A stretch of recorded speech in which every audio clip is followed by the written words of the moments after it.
Good afternoon, and welcome to my Friday message. There's more great news to share with you this week. First, news from the Department of Pharmacology and Cancer Biology. Congratulations to Chris Counter, professor in the department, who is a member of a group that has received a prestigious Cancer Grand Challenge grant to investigate the origins of cancer. Dr. Counter is part of a 9-member international research collaboration called Prominent, and the grant provides $25 million over 5 years.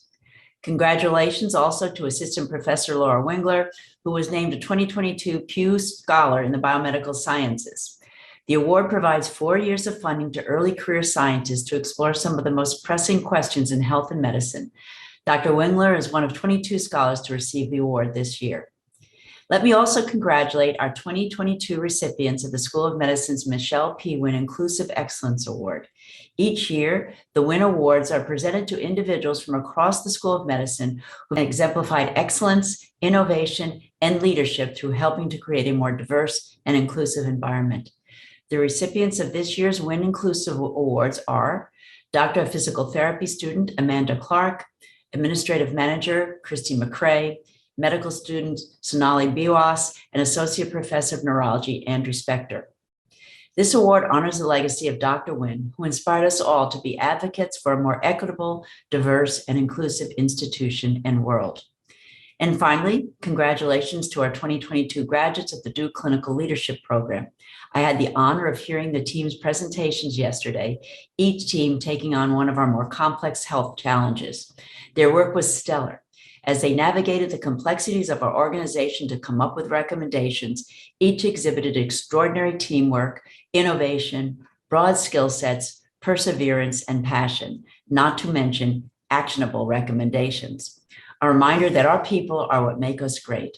Congratulations and thanks to all the graduates as well as their team advisors and DCLP team. Now to COVID. Last week, the CDC signed off on COVID vaccines for children under 5 in the United States. CDC Director Rochelle Walensky endorsed the agency's advisory panel's unanimous recommendation to vaccinate all children as young as 6 months with one of 2 vaccines, Moderna or Pfizer.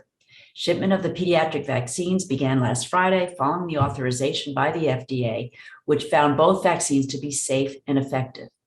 The 2 newly approved vaccines employ different dosages, different number of shots, and different intervals. So for more details, visit the CDC site on the screen.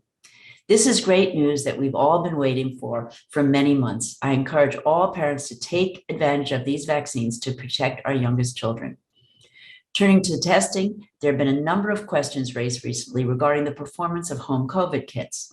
A study established earlier this month in JAMA Network Open tested the accuracy of rapid tests.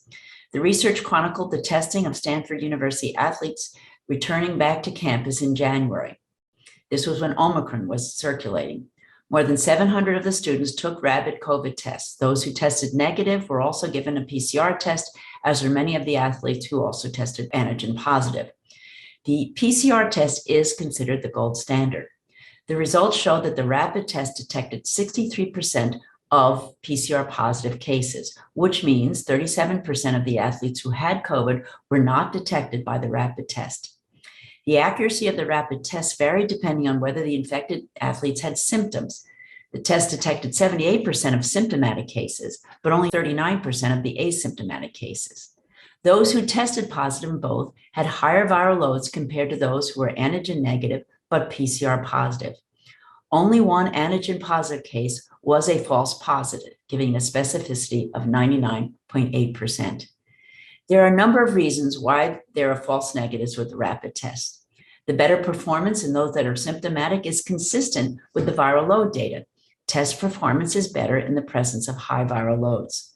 And there are multiple factors that determine viral load, one being pre-existing vaccine or prior infection-related immunity, which might limit virus replication and the load following exposure.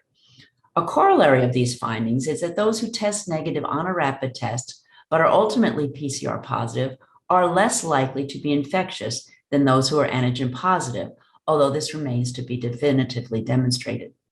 So some of the practical implications of these findings.